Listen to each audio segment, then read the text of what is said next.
Hello friends, welcome to my channel. இன்றைக்கி நாம் இந்த வீடியோவில் நான் என்ன சொல்லலான்னு இருக்கேன்னு பார்த்தீங்கன்னா, நியூ இயர் ரெசல்யூஷனை பற்றி தான் சொல்லலான்னு இருக்கேன். இப்போ இந்த நியூ இயர் ரெசல்யூஷனை சொல்கிறதுக்கு முன்னாடி நான் இன்றைக்கி வந்து பழைய வருஷம். ஸோ இந்த பழைய வருஷத்துலேருந்து நம்ம புது வருஷத்துக்கு அடியெடுத்து வைக்கிறதுக்கு முன்னாடி பழைய வருஷத்தில் நான் ரொம்பவே முருகப்பெருமானை ரொம்பவே நான் கும்பிடுவேன். ஸோ மார்னிங் வந்து இன்றைக்கி தான் வந்து லாஸ்ட் டியூஸ்டே அப்படிங்கிறதுனால வெற்றிலை தீபம் போடுவோன்னு சொல்லி அதையும் போட்டுட்டு நான் முருகப்பெருமானுக்கு நெய் விளக்கு வச்சுட்டு அப்படியே நான் இன்றைக்கி வந்து இனிமேல் வந்து என்ன ரெசல்யூஷன் எடுத்துகிட்டு ஃபாலோ பண்ணலாம் அப்படிங்கிறத முடிவு பண்ணியிருந்தேன். ஒவ்வொரு வருஷமே வெயிட் ரிடியூஸ் பண்ணணும் அப்படின்னு நான் நினைப்பேன். ஆனால் நான் ஏதாவது ஒரு வழியில் ரிடியூஸ் பண்ணுவோன்னு நினச்சாலும் முடியாது. அந்த மாதிரி என்னென்னா ஹெல்த் வைஸ் கொஞ்சம் எனக்கு தைராய்டு இஷ்யூஸ் இருந்தனால வெயிட் ரிடக்ஷன் பண்ண முடியாமல் அப்படியெல்லாம் இருந்துச்சு. ஸோ இப்போ இதுக்காக நான் என்னெல்லாம் செய்யலான்னு சொல்லி நான் நிறைய யூடியூப் வீடியோஸ் பார்த்த பொழுது வாக்கிங் கண்டிப்பாக செஞ்சால் நல்லோம் அப்படின்னு இருந்துச்சு. ஆனால் நான் வந்து இப்போ ஸ்ரீலங்காவிலேருந்து இப்போ நாங்கள் சென்னைக்கு வந்திருக்கோம். ஸ்ரீலங்காவில் இருக்கும் பொழுது நான் வாக்கிங் போவேன். ஆனால் அது வந்து கண்டினியூ பண்ண மாட்டேன். ஒரு 1 மந்த் பண்ணுவேன், அப்புறம் அப்படியே நிறுத்திடுவேன். ஸோ இப்படி இருக்கும் பொழுது 79 கிலோகிராம்ஸ் ஆகிட்டேன். இப்போ 79 கிலோவில் இருந்து எப்படி நான் வந்து இப்போதைக்கு நான் 75 வந்திருக்கேன். அதை 74.5 வந்திருக்கேன். இப்போ நான் வந்து ஒரு சில விஷயங்களை ஃபாலோ பண்ணவும் எனக்கு வெயிட் ரிடியூஸ் ஆச்சு. முந்தி வந்து வாக்கிங் பண்ணுவேன், அப்புறம் பண்ணாமல் விடுவேன், இப்படியே இருந்தேன். ஆனால் நான் ஃபுட்டை பற்றி கொஞ்சம் கூட நான் கண்டுக்க மாட்டேன். என்னென்னா எப்பயும் வீட்டில் செய்கிற சாப்பாடை அப்படியே சாப்பிட்டுட்டு இருந்துட்டேன். அதனாலேயோ தெரியாது வெயிட் ரிடியூஸ் ஆகலை. ஆனால் ஃப்ரைட் ஃபுட்ஸ் அதெல்லாம் அவாய்ட் பண்ணி தான் இருந்தேன். ஆனாலும் எனக்கு அந்த வெயிட் ரிடியூஸ் ஆகலை. வாக்கிங் போவேன், 7000 ஸ்டெப்ஸ் போவேன், சில நேரம் 9000. இப்படி வீட்டுக்குள்ளேயே நான் நடந்து ஃபோனை வச்சு நான் பெடோமீட்டரை டவுன்லோட் பண்ணிவிட்டு அதில் வச்சு பார்த்து நடக்கும் பொழுது எனக்கு வந்து ஒரு நாளைக்கு 5 கிலோமீட்டர்ஸ் அப்படி இப்படி நடந்தால் கூட எனக்கு வெயிட் ரிடியூஸ் ஆகாத மாதிரியே காட்டிக்கிட்டு இருந்துச்சு. 3 கிலோமீட்டர்ஸ் to 5 கிலோமீட்டர்ஸ் எப்படியும் ஃபோனில் வரும், நான் கலோரிஸ் பேர்ன் ஆகிருக்கும். ஆனால் வெயிட் ரிடியூஸ் ஆனது மாதிரியே தெரியலை. அப்புறம் தான் நான் இப்போ சென்னை வந்ததுக்கு பிறகு டெய்லி மார்னிங் பிள்ளைகளை ஸ்கூல் விட்டுட்டு 8:30 to 9:30 கண்டிப்பாக நான் எப்படி சரி வாக்கிங், ஏன்னா எனக்கு ஃப்ரெண்ட்ஸும் வந்து அவங்களும் வாக்கிங் பண்ணுவாங்க. ஸோ 8:30 to 9:30 அல்லது 9:20 ஒரு 40 மினிட்ஸ் மாதிரி டெய்லி நாங்கள் வந்து வாக்கிங்கை வச்சுக்கிட்டேன். ஸோ வாக்கிங் மட்டும் வச்சுக்காமல் நான் வந்து இங்கே வந்து அதாவது இந்தியாவில் வந்து நிறைய விஷயங்கள் நமக்கு கிடைக்கக்கூடியதாக இருக்குது. ஸோ நான் இப்போ சியா சீட்ஸ் அதெல்லாம் வாங்கி அதுகளெல்லாம் வந்து நான் அதெல்லாம் வந்து நான் வந்து என்னோடய டயட் விஷயத்தில் கொஞ்சம் நான் வந்து யோசித்தேன். டயட்டையும் கொஞ்சம் சேஞ்ச் பண்ணலான்னு சொல்லிட்டு டெய்லி நைட் வந்து 1 டீஸ்பூன் அளவுக்கு மாதிரி முதல்ல ஸ்டார்டிங்கில் நான் சியா சீட்ஸை ஊற வச்சேன்.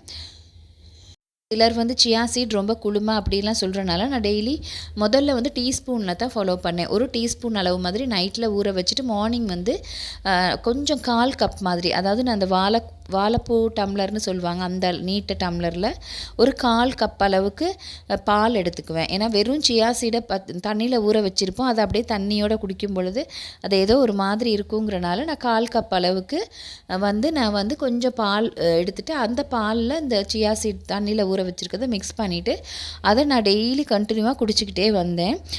சில நேரம் ஒரு இடையில வந்து 7 டேஸும் குடிக்காமல் ஒரு 6 டேஸ் ஒரு 5 டேஸ் அப்படி குடிப்பேன், ஒரு 2 டேஸ் அப்படியே விட்டுருவேன். அந்த மாதிரி செஞ்சுட்டே வந்தேன். சியா சீடை குடித்தேன். அதுக்கு பிறகு வந்து நான் வந்து இதெல்லாம் வீடியோ எடுக்கலை, நான் வந்து அப்பப்போ குடித்தது மட்டும்தான். நான் இப்போ வெயிட்டை பார்த்துட்டு தான் நினச்சேன் இனி அடுத்து வரும் வீடியோக்களில் நம்ம எப்படி வெயிட் ரிடியூஸ் பண்ணணும் அப்படிங்கிறத வந்து என்னோடய ஃப்ரெண்ட்ஸ் ஆகிய உங்களுக்கு வீடியோ போடலாம் அப்படின்னு சொல்லிட்டு. அதே சமயம் எனக்கு கொஞ்சம் சோம்பேறித்தனம் மாதிரி கொஞ்சம் இருந்துச்சு. நான் இப்போ என்னை வந்து சோம்பேறித்தனத்துலேருந்து எப்படி நான் என்னை எடுத்துக்கலாம் அப்படின்னு சொல்லி நான் ஒவ்வொரு விஷயங்களும் செய்ய ஆரம்பிச்சிட்டேன். அதனால கொஞ்சம் பரவாயில்ல. அப்படியும் நான் இன்னும் கொஞ்சம் என்னை மாற்றிக்கணும். நிறைய விஷயங்களில் கொஞ்சம் சோம்பேறித்தனத்தில் இருக்கிறேன். என்னென்னா என்னோடய ஹெல்த் வைஸ் முடியாதனால இப்போ வெயிட் ரிடியூஸ் பண்ணி கொஞ்சம் பண்ணும்பொழுது எனக்கு கொஞ்சம் அது சுறுசுறுப்பு வருது. அது மட்டும் இல்லாமல் அதாவது கருப்பு கவுனி அரிசி கொண்ட கடலையை ஊற வச்சுட்டு அதை வந்து அடுத்த நாள் சுண்டல் செஞ்சு சாப்பிடுவேன். அப்படி இல்லாட்டி கொண்ட கடலையை ஊற வச்சு நம்ம ஒரு மல் பீஸ் மாதிரி ஒரு மெட்டீரியலில் நல்லா ஃபோல்ட் பண்ணி வச்சிட்டோம்னா ஒரு நாள் வச்சுருந்தோம்னா முளை கட்டிடும். ஸோ அந்த முளை கட்டினதையும் வந்து நம்ம எடுத்துக்கிட்டோம்னா அதை சுண்டல் மாதிரி செஞ்சு எடுத்துக்கிட்டோம்னா அதுவும் நம்ம உடம்புக்கு ரொம்பவே நல்லது. எப்படின்னு பார்த்தீங்கன்னா, கொண்டக்கடலை, பச்சை பயிறு அதெல்லாம் வந்து நம்ம மொளக்கட்டி அதை எடுத்து நம்ம சுண்டல் செஞ்சோ, இல்லாட்டி சுண்டல் செஞ்சு அந்த மாதிரி சாப்பிடும் பொழுது வந்து நமக்கு வந்து டக்குன்னு ஆன்சர் பண்ணுற மாதிரி எனக்கு தோணுச்சு. கருப்பு கவுனி அரிசி அப்படின்னு ஒன்று இருக்குது. அந்த கருப்பு கவுனி அரிசியை நம்ம நைட்டுக்கு ஊற போட்டுட்டு காலையில் குக்கரில் ஒரு 5 விசில் மாதிரி வச்சு, இல்லை 5லேருந்து 8 விசில் கூட நீங்கள் வைக்கலாம். நல்லா 8 விசிலுக்கு வச்சுட்டு நைட்டு ஊற வச்சுட்டு நீங்கள் செஞ்சிங்கன்னா டக்குன்னு குயிக்காக வெந்துடும். அதை வந்து நீங்கள் வந்து கொஞ்சம் சின்ன வெங்காயமும் பட்டை கொச்சிக்காய், அதாவது காஞ்ச மிளகாவையும் போட்டு கடுகு கொஞ்சம் போட்டு தாளிச்சிட்டு நல்லெண்ணெய் லைட்டாக ஊற்றி தாளிச்சிட்டு அதில் அந்த கருப்பு கவுனி அரிசி அந்த கஞ்சை வந்து நீங்கள் இதில் மிக்ஸ் பண்ணிக்கலாம். உங்களுக்கு தேவைன்னா கொஞ்சம் தேங்காய் பால், தண்ணிப்பால் கொஞ்சம் ஊற்றிக்கலாம். ஏன்னா ரொம்ப கட்டிப்பால் குடித்தாலும் நமக்கு கொஞ்சம் சரியில்லை அப்படிங்கிற கட்டிப்பாலாக இருந்தால் கொஞ்சம் லைட்டாக ஊற்றிக்கலாம். ஊற்றிட்டு நான் வந்து கொஞ்சம் தேங்காவை டக்குன்னு நல்லா அரைச்சிட்டு, நல்லா தண்ணி கொஞ்சம் நிறைய ஊற்றி அரைச்சிட்டு அந்த பால் இதில் ஊற்றி கஞ்சி மாதிரி செஞ்சு அதையும் நான் கருப்பு கவுனி அரிசி கஞ்சி ஒரு நாள் குடிப்பேன். மார்னிங் வந்து சியா சீடு, எப்படி வாக்கிங் போயிட்டு வந்தோன்னா சியா சீடும் பாலும் குடித்தாலே ஒரு 11 மணி வரைக்கும் பசி வராது. அதுக்கு பிறகு வந்து இந்த 11 மணி போல் நான் டக்குன்னு குக்கரில் 10 மணி போலேயே நான் அந்த சியா சீடை குடித்ததுக்கு பிறகு கருப்பு கவுனி அரிசியை நான் கஞ்சி வச்சுடுவேன். கஞ்சி வச்சுட்டு ஒரு 11:30 மாதிரி பசி எடுக்கும் பொழுது நான் அதை வந்து என்ன செய்வேன்னு பார்த்தீங்கன்னா குடிப்பேன். இப்போ நான் இன்றைக்கி இந்த கடலை மாவு போண்டாவும் நான் செய்கிறது வந்து நாளையிலேருந்து கொஞ்சம் நம்ம ஆயில் ஐட்டம்ஸ் எல்லாம், ஃப்ரைட் ஃபுட்ஸ் எல்லாம் அவாய்ட் பண்ணணும் அப்படிங்கிறதுனால இன்றைக்கி ஒரே ஒரு ஆசைக்கு ஒன்று சாப்பிடுவோம் அப்படின்னு சொல்லி செஞ்சேன். பிள்ளைகள் விரும்பி கேட்கவும் செஞ்சேன். நானும் ஆசைக்கு ஒன்று சாப்பிட்டு நாளையிலேருந்து 1ஆம் தேதியிலேருந்து நம்ம வந்து டயட்டை கண்டினியூ பண்ணலாம் அப்படின்னு நான் நினச்சிருந்தேன். அது மட்டும் இல்லாமல் நீங்கள் வந்து அந்த கியூக்கம்பர், வெள்ளரிக்காய் வந்து வாங்கி அதை நீங்கள் கட் பண்ணிவிட்டு அதோட நம்ம புதினாவும் கொத்தமல்லியும் கொஞ்சம் நம்ம அந்த தண்ணி, ஒரு பாட்டில் தண்ணியில் நம்ம போட்டு வச்சுட்டு நம்ம வந்து அது குடிக்கும் பொழுது ரொம்பவே கொஞ்சம் நல்லா ஹெல்த் வைஸ் நல்லா இருக்கும். இப்போ நாங்கள் ஷாப்பிங் போகிறோம், சரவணா ஸ்டோர்ஸ்க்கு தான் வந்திருக்கோம். ஸோ சரவணா ஸ்டோர்ஸ் இந்த மாதிரியான வீடியோஸ் போட்டுக்கிட்டே நான் பேசும் பொழுது உங்களுக்கு போர் அடிக்காது அப்படிங்கிறதுனால தான் இதை போட்டேன். ஏன்னா நான் வெயிட் ரிடியூஸ் பண்ணுறதுக்கு ஒவ்வொரு விஷயங்களும் ஃபாலோ பண்ணேன். அது உங்களுக்கு நான் எடுத்து காட்டலை. இப்போ நான் ஒவ்வொன்றா இனி வரும் வீடியோக்களில் எடுத்து காட்டுறேன்.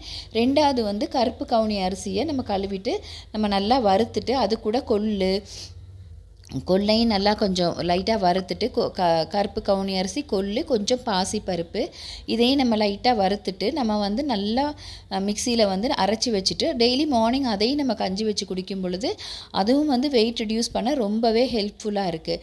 ஏன்னா நான் இப்போ இதெல்லாம் நான் செஞ்சுக்கிட்டு வரேன். இப்போ நான் 5 கிலோஸ் குறைஞ்சிருக்கேன் அப்படின்னு நான் முதல்ல வெயிட் பார்க்கல. டெய்லி நான் வந்து இதெல்லாம் இந்த டயட்டை ஃபாலோ பண்ணிவிட்டு நான் அதுக்கு பிறகு சரின்னு 1 மந்த்தால் பார்த்தா எனக்கு வெயிட் ரிடியூஸ் ஆகியிருந்துச்சு. ஸோ அப்போ நான் பார்த்தேன், உண்மை தான், நம்ம ஒவ்வொருத்தர் வீடியோஸ் போடுறாங்க, ஆனால் நம்ம இதை ஃபாலோ பண்ணதுக்கு பிறகு தான் உண்மையில் எனக்கு வித்தியாசம் விளங்குச்சு.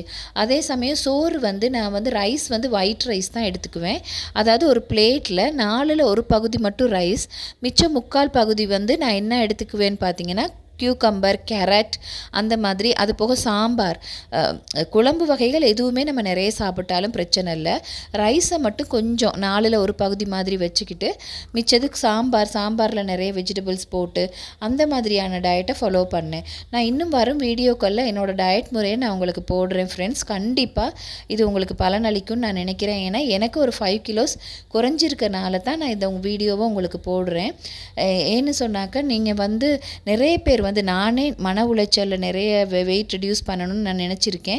அந்த மாதிரியானவங்களுக்கு என்னோடய வீடியோஸ் வந்து யூஸ்ஃபுல்லாக இருக்கும்னு நான் நினைக்கிறேன். நாளையிலேருந்து நான் கண்டிப்பாக ஒவ்வொரு வீடியோஸாக எப்படி நான் வந்து டயட் பிளான் பண்ணினேன் அப்படிங்கிறத உங்களுக்கு போடுறேன். நீங்களும் அதை கண்டிப்பாக ஃபாலோ பண்ணுங்கள். கண்டிப்பாக நம்ம வந்து எனக்கு 5 கிலோஸ் குறைஞ்சிருக்கு. இந்த இயரில் எப்படியுமே நான் வந்து குறைஞ்சது ஒரு 10 கிலோஸ் குறையணும் அப்படின்னு நான் நினைக்கிறேன். கடவுளேன்னு எனக்கு 10 கிலோஸ் குறைஞ்சா ரொம்பவே உதவியாக இருக்கும். ஏன்னா அந்த அளவுக்கு நான் கொஞ்சம் சோம்பேறித்தனமாக ஆயிருச்சு உடம்பு எனக்கு இருக்கிறதுனால. Okay friends, thank you. என்னோடய வீடியோ பிடிச்சிருந்துச்சுன்னா மறக்காமல் லைக் பண்ணுங்கள்.